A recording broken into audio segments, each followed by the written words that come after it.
Good morning students. आज हम unit number 4 chemical kinetics शुरू करेंगे। Kinetics word Greek word kinesis से बना हुआ है, जिसका मतलब है मूवमेंट। केमिकल काइनेटिक्स की डेफिनेशन क्या होती है? It is the branch of chemistry which deals with the study of rate of reaction and the factors which influence rate of reaction and the mechanism by which reaction proceed is known as chemical kinetics। तो chemical kinetics में हम study करते हैं reaction के rate के बारे में, factors जो रेट ऑफ रिएक्शन को इन्फ्लुएंस करते हैं उनके बारे में, और डिफरेंट रिएक्शन का मैकेनिज्म क्या है उसके बारे में इसमें हम स्टडी करते हैं। सबसे पहले है रेट ऑफ केमिकल रिएक्शन। एक चीज़ आपने नोट की होगी कि हमारे पास कुछ एक ऐसे रिएक्शंस हैं जो बहुत ही फास्ट हो जाते हैं, जैसे साल्ट के रिएक्शन या एसिड बेस के रिएक्शन, ये बहुत ही फास्ट होते हैं। क्यों? क्योंकि इनमें जो साल्ट्स को जब हम डिज़ोल्व करते हैं तो वो आयंस की फॉर्म में प्रेजेंट होते हैं। तो इन रिएक्शन में बॉन्ड ब्रेकिंग नहीं होती, बॉन्ड ऑलरेडी टूटे होते हैं पहले से ही। जब हम मिक्स करते हैं रिएक्टेंट्स को तो एकदम से रिएक्शन हो जाता है। जैसे AgNO3 का रिएक्शन हमने NaCl के साथ करवाया, एकदम से वाइट प्रेसिपिटेट बन जाएंगे AgCl के और NaNO3 बन जाएगा। जैसे ही हम इन दो रिएक्टेंट को मिक्स करेंगे, मिक्सिंग के दौरान एकदम से ही AgCl बन जाएगा, वाइट प्रेसिपिटेट बन जाएंगे। या हम न्यूट्रलाइजेशन कर रहे हैं, बेस का रिएक्शन एसिड से करवाया, साल्ट बन गया और वाटर बन गया। बहुत ही फास्ट रिएक्शन है। इनमें 10⁻² से 10⁻16 10⁻12 से 10⁻16 इतना कम समय लगता है, बहुत ही फास्ट हो जाते हैं। और कुछ एक रिएक्शंस बहुत ही स्लो होते हैं, जिनको अगर हम ऑब्जर्व करें तो हमें ऐसा लगता है कि वो रिएक्शन हो ही नहीं रहे हैं, लेकिन एक्चुअल में वो होते हैं और वो बहुत ही स्लो होते हैं। जैसे रस्टिंग ऑफ आयरन।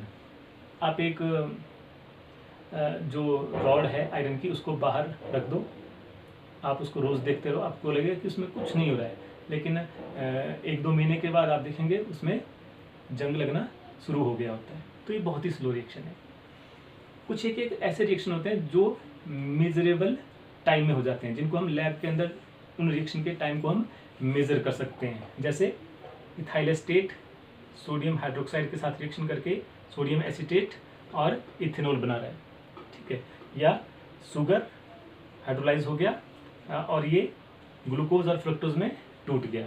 तो ये ऐसे रिएक्शन है जिनके रेट को हम लैब के अंदर मेज़र कर सकते हैं। ओके, नेक्स्ट है हमारे पास average rate of reaction. What is average rate of reaction?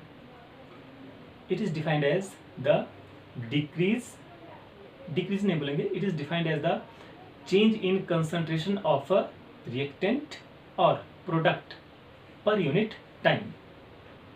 पर यूनिट टाइम में रिएक्टेंट और प्रोडक्ट की कंसंट्रेशन में कितना चेंज हो रहा है, उसको हम बोलते हैं एवरेज रेट ऑफ रिएक्शन। जैसे मान लो रिएक्टेंट R प्रोडक्ट P में चेंज हो रहा है। R की कंसंट्रेशन को हमने ऐसे दिखाया हुआ है, स्क्वायर ब्रैकेट का मतलब है कंसंट्रेशन इन मोल पर लीटर। जब भी हम स्क्वायर ब्रैकेट में किसी को रिप्रेजेंट करते हैं तो उसका मतलब है हम उसकी सब्सटेंस की कंसंट्रेशन रिप्रेजेंट कर रहे हैं। हमने P को स्क्वायर ब्रैकेट में रिप्रेजेंट किया, इसका मतलब है हम P की कंसंट्रेशन को रिप्रेजेंट कर रहे हैं। तो रेट क्या हो जाएगा? Rate is equal to decrease in concentration of reactant R divided by time taken. दूसरा तरीका है rate is equal to increase in concentration of product divided by time taken. कितने टाइम में रिएक्टेंट की कंसंट्रेशन डिक्रीज हो गई, ये भी रेट है। और दूसरा, कितने टाइम में प्रोडक्ट की कंसंट्रेशन इंक्रीज हो गई, इस मेथड से भी हम रेट को बता सकते हैं। अब हम मान के चलते हैं T1 टाइम में जो रिएक्टेंट है उसकी कंसंट्रेशन है R1 और T2 टाइम में रिएक्टेंट की कंसंट्रेशन है R2। T1 टाइम में प्रोडक्ट की कंसंट्रेशन है P1 और T2 टाइम में प्रोडक्ट की कंसंट्रेशन है P2। तो हम चेंज इन टाइम निकाल सकते हैं, delta T is equal to T2 minus T1। Change in reactant की कंसंट्रेशन निकाल लिया हमने, delta concentration R is equal to concentration R2 minus concentration R1। Change in concentration of product is equal to concentration of P2 minus concentration of P1, ठीक है। तो अब reactant को base मानते हुए हम रेट कैसे निकाल सकते हैं? Rate is equal to minus concentration of change in concentration of reactant divided by change in time. और प्रोडक्ट को बेस मानते हुए हम रिएक्टेंट कैसे निकाल सकते हैं? Rate is equal to change in concentration of product divide by change in concentration of time, delta concentration P upon delta T। अब इन दोनों मेथड में एक चीज़ आपने नोट की होगी, हमने रिएक्टेंट के केस में माइनस साइन लगाया। तो रिएक्टेंट के केस में जब हम रिप्रेजेंट करते हैं रेट को, तो हम माइनस साइन क्यों लगाते हैं? इसका कारण ये है क्योंकि माइनस साइन हमें इंडिकेट करता है कि रिएक्टेंट की कंसंट्रेशन डिक्रीज हो रही है, वो नेगेटिव वैल्यू नहीं है। माइनस सिर्फ इतना रिप्रेजेंट कर रहा है कि रिएक्टेंट की कंसंट्रेशन कम हो रही है, डिक्रीज हो रही है। जैसे हम यहाँ पे एक एग्जांपल लेते हैं, mercury liquid plus Cl2 gas, formation of HgCl2 solid. तो rate with respect of mercury delta concentration Hg upon delta T, और पहले माइनस साइन क्यों? क्योंकि रिएक्टेंट की को बेस मान के हम बता रहे हैं, तो माइनस साइन लगाना पड़ेगा, क्योंकि माइनस साइन हमें बता रहा है कि कंसंट्रेशन कम हो रही है। और दूसरे Cl2 के बेस पे हम बता सकते हैं rate is equal to minus delta concentration of Cl2 divide by delta T। HgCl2 को बेस मानते हुए हम बता सकते हैं rate is equal to delta concentration of HgCl2 divide by delta T। तो इस केस में अगर हमारे पास मान लो ऐसा रिएक्शन है A plus B formation of 2C, इस रिएक्शन में अगर आप देखें इसमें Hg का कॉफिशिएंट भी 1 है, Cl2 का कॉफिशिएंट भी 1 है और HgCl2 का कॉफिशिएंट भी 1 है। लेकिन हम ऐसा रिएक्शन ले रहे हैं जिसमें A और B का कॉफिशिएंट 1 है लेकिन C का कॉफिशिएंट 2 है। तो इस केस में रेट हम कैसे डिटरमाइन करेंगे? वही मेथड है, सिर्फ हमें करना क्या है, जिस भी रिएक्टेंट और प्रोडक्ट का जो कॉफिशिएंट है उस कॉफिशिएंट से हम 1 को डिवाइड कर देंगे, या ठीक है। जैसे A का कॉफिशिएंट 1 है तो हम रेट लिखेंगे rate is equal to minus 1/1, या सिंपल हम नहीं लिखें तभी अंडरस्टूड है, minus delta concentration of A upon delta T। तो B के रिस्पेक्ट में भी ये हो जाएगी rate is equal to minus delta concentration B upon delta T। लेकिन with respect of C concentration देखिए क्या होगी, रेट इज इक्वल टू, अब C का कॉफिशिएंट है 2 तो हमने कर दिया 1 divide by 2 delta concentration of C upon delta T। तो कॉफिशिएंट हम बट्टे के नीचे लेंगे और बट्टे के ऊपर 1। ठीक, example 2HI formation of H2 plus I2। अब इसमें HI का कॉफिशिएंट है 2, तो विद रिस्पेक्ट ऑफ HI हम रेट निकालें तो क्या आ जाएगा? सबसे पहले माइनस साइन, क्योंकि ये रिएक्टेंट है और कॉफिशिएंट 2 है तो 1/2, और delta concentration of HI divide by delta T। और with respect to of H2 और I2 क्या हो जाएगा? Rate is equal to delta concentration of H2 divide by delta T और delta concentration of I2 divide by delta T। तो ये चीज़ आपने ध्यान रखनी है कि कॉफिशिएंट अगर है तो हम 1 डिवाइड बाई कॉफिशिएंट लेंगे।